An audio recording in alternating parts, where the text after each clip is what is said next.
Hello all, welcome to SKS academy. ఈరోజు మన వీడియోలో సెకండ్ ఫేజ్ సీట్ అలాట్మెంట్ గురించి అండ్ గవర్నమెంట్ ఒక చిన్న అప్డేట్ స్మాల్ మాడిఫికేషన్ చేసింది సెకండ్ మేట్ కాలేజ్ అలాట్మెంట్ గురించి. దాని గురించి ఒకసారి డిస్కస్ చేసుకుందాం. సో ఒకసారి మనం మీ అలాట్మెంట్ ఎలా డౌన్లోడ్ చేసుకుందామో ఆ ప్రొవిజన్ ఒకసారి చూసుకోండి ఇక్కడ.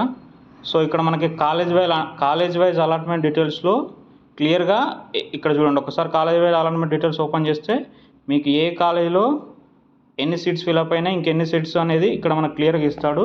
షో అలాట్మెంట్స్ అనే ఆప్షన్ ఉంది కదా, షో అలాట్మెంట్ ఆప్షన్ నొక్కండి. సపోజ్ నేను ఒక చిన్న కాలేజ్ తీసుకుందాం. సో ఇక్కడ చూడండి, ఏదో ఒక కాలేజు, ఇక్కడ ఏసీ ఇంజనీరింగ్ కాలేజ్ అని తీసుకుంటున్నాను నేను. మీకు కావాల్సిన బ్రాంచ్ ఒకసారి చూసుకోండి. సో ఇలా మీకు నచ్చిన ఏ కాలేజీలో అలాట్మెంట్స్ ఎన్ని ఉన్నాయో, ఈ సెకండ్ ఫేజ్లో ఎంతమంది అలాట్మెంట్ అయినా డీటెయిల్స్ ఇక్కడ క్లియర్గా ఇస్తారు. ఇది ఒకసారి చెక్ చేసుకోండి. సో నెక్స్ట్ ఏంటంటే మనకు చిన్న అప్డేట్ ఏంటంటే, సెకండ్ ఫేజ్ మనకు ఫస్ట్ చెప్పిన రూల్ ప్రకారం అక్కడ కౌన్సిలింగ్ ప్రాసెస్లో ఫస్ట్ ఫేజ్ సెకండ్ ఫేజ్ అయిపోయిన వాళ్ళు మొత్తం కలిసి 31st ఫస్ట్ సెకండ్ రోజు కాలేజీలో రిపోర్ట్ చేయమని చెప్పారు. బట్ ఇప్పుడు చిన్న అప్డేట్ ఏంటంటే, ఆఫ్టర్ థర్డ్ ఫేజ్ తర్వాత రిపోర్ట్ చేయమంటారు. ఇక్కడ స్క్రోల్ అవుతుంది చూడండి.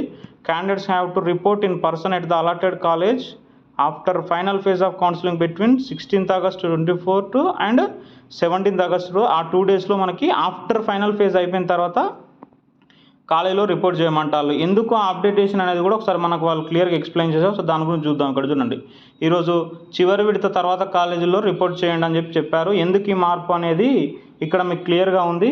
అంటే ఎందుకు అని అంటే, కొంతమంది బి కేటగిరీ సీట్స్ వచ్చినాక వాళ్ళ ముందే సబ్మిట్ చేస్తే ఇబ్బంది అవుద్ది. అంటే కాలేజ్ వాళ్ళు మనకు సర్టిఫికేట్ సబ్మిట్ చేసినాక రిటర్న్ ఇవ్వరు కదా, అందుకోసం అని చెప్పి కంప్లీట్గా ఆఫ్టర్ థర్డ్ ఫేజ్ అయిపోయిన తర్వాతనే కాలేజీలో రిపోర్ట్ చేయమని చెప్తున్నారు. సేమ్ ఇప్పుడు కూడా ఈరోజు, రేపు, ఎల్లుండి ఈ 3 days సేమ్ మీరు ఏం చేయాలి, ఓన్లీ సెల్ఫ్ రిపోర్టింగ్ చేసి కంప్లీట్ చేసుకోండి. ఆఫ్టర్ ఫైనల్ ఫేజ్ తర్వాతనే మళ్ళీ కాలేజీలో రిపోర్ట్ చేసుకోండి. అది మీరు ఇక్కడ త్రూ కాలేజ్ స్టూడెంట్ లాగిన్ తోటి లాగిన్ చేసుకొని ఇక్కడ చూడండి డీటెయిల్స్గా. ఇక్కడ స్టూడెంట్ లాగిన్ అని ఉంది కదా, క్యాండిడేట్ లాగిన్లోకి వెళ్ళి అలాట్మెంట్ డౌన్లోడ్ చేసుకొని సెల్ఫ్ రిపోర్టింగ్ కంప్లీట్ చేసుకోండి. ఓకేనా? ఇంకేమైనా డౌట్స్ ఉంటే కామెంట్ సెక్షన్లో చెప్పండి. And to subscribe.